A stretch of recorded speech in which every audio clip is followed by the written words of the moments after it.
दोस्तों, क्या आप ऐसा इमेजिन कर सकते हैं कि आप अपने मम्मी पापा के साथ कहीं घूमने के लिए गए हों, जो एक टूरिस्ट प्लेस हो, जहां भारत के अलावा भारत के अगल बगल देश के लोग भी घूमने के लिए आते हो, और आप भी अपने पेरेंट्स के साथ वहीं घूमने के लिए गए हों, और आप अपने उस पल को बड़े ही मज़े के साथ एंजॉय कर रहे हो। लेकिन वहीं पर कुछ आतंकवादी आकर आपके पिताजी को आपके ही सामने गोलियों से मार देते हैं, तो वह पल आपके लिए कैसा होगा? आपके दिलो दिमाग पर क्या बीतेगा कि जब कोई आतंकवादी आपके ही सामने आपके पिताजी को गोलियों से मार देता है? भगवान ना करे कि किसी के साथ ऐसा हो, लेकिन बीते कुछ दिन पहले यानी 22 अप्रैल 2025 को पहलगाम में कुछ ऐसा ही हुआ।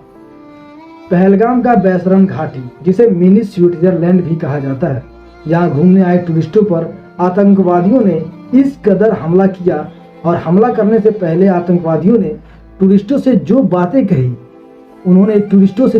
कही उसे सुनकर आपका दिल दहल जाएगा। वीडियो में दिख रहा इस बच्चे की उम्र महज 9 साल है, और इस 9 साल की उम्र में ही इसने अपने पिता की मौत अपनी आंखों से देखी है। जब आतंकी इसके पिता को गोलियों से मार रहे थे, तब यह 9 साल का मासूम सा बच्चा अपने पिता की मौत को देख रहा था।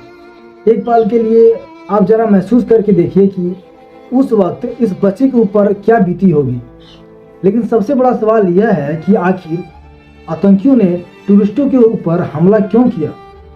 दोस्तों, पहलगाम में जितने भी आतंकी आए थे वे सभी के सभी मुसलमान थे, और उनका टारगेट था बैसरन घाटी में आए सभी हिंदू टूरिस्टों को चुन चुन कर मारना।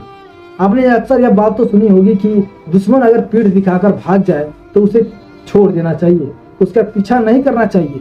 लेकिन ये सभी तो आतंकवादी थे।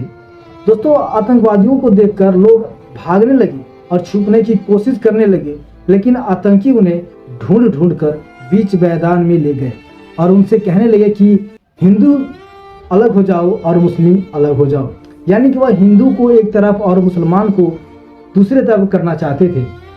जब हिंदू और मुसलमान अलग अलग हो गए, तब आतंकियों ने हिंदुओं को एक लाइन में खड़ा करके, मतलब आप सोच सकते हो कि हिंदुओं को एक लाइन में खड़ा करके गोलियों से भून दिया।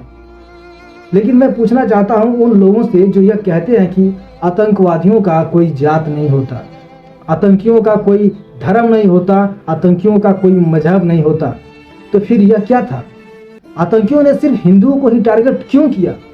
जब इस 9 साल के बच्चे से पूछा गया कि उस वक्त आपको कैसा लग रहा था जब आतंकी फायरिंग कर रहे थे, तब इस बच्चे ने बताया कि उस वक्त ऐसा लग रहा था कि अब हम भी नहीं बच पाएंगे, लेकिन मैंने भगवान का नाम लिया और वहां से भाग निकला। दोस्तों, जब आतंकवादी बैसरन घाटी में आए तो उन्होंने टूरिस्टों से उनका धर्म पूछा, और जो हिंदू थे उनको मार दिया। आतंकियों ने उनसे कलमा पढ़वाए, अल्लाहू अकबर के नारे लगवाए। जिन्होंने कलमा पढ़ लिया उनको आतंकियों ने छोड़ दिया, और जिन्होंने कलमा नहीं पढ़ पाया उनको गोली मार दिया। कुछ हिंदू भाइयों ने तो खुद को बचाने के लिए अपने आप को मुस्लिम तक बताया, लेकिन जब आतंकियों को शक हुआ तो उन्होंने नीचता की सारी हदें पार कर दी। आतंकियों ने टूरिस्टों के पैंट तक उतरवाए। वह यह देखना चाहते थे कि क्या यह वास्तव में मुसलमान है। मतलब कि आप सोच सकते हो कि यह किस लेवल के आतंकी थे जिन्होंने नीचता की सारी हदें पार कर दी। दोस्तों, जाते जाते मैं आप लोगों से यही कहना चाहूँगा कि हमारे देश के दिग्गज नेताओं ने एक बार कहा था कि अब जम्मू कश्मीर में कोई भी घूमने के लिए जा सकता है, वहाँ रहने के लिए भी जा सकता है, क्योंकि अब वहाँ किसी भी भारतीय पर कोई एक पत्थर का टुकड़ा भी नहीं फेंकेगा।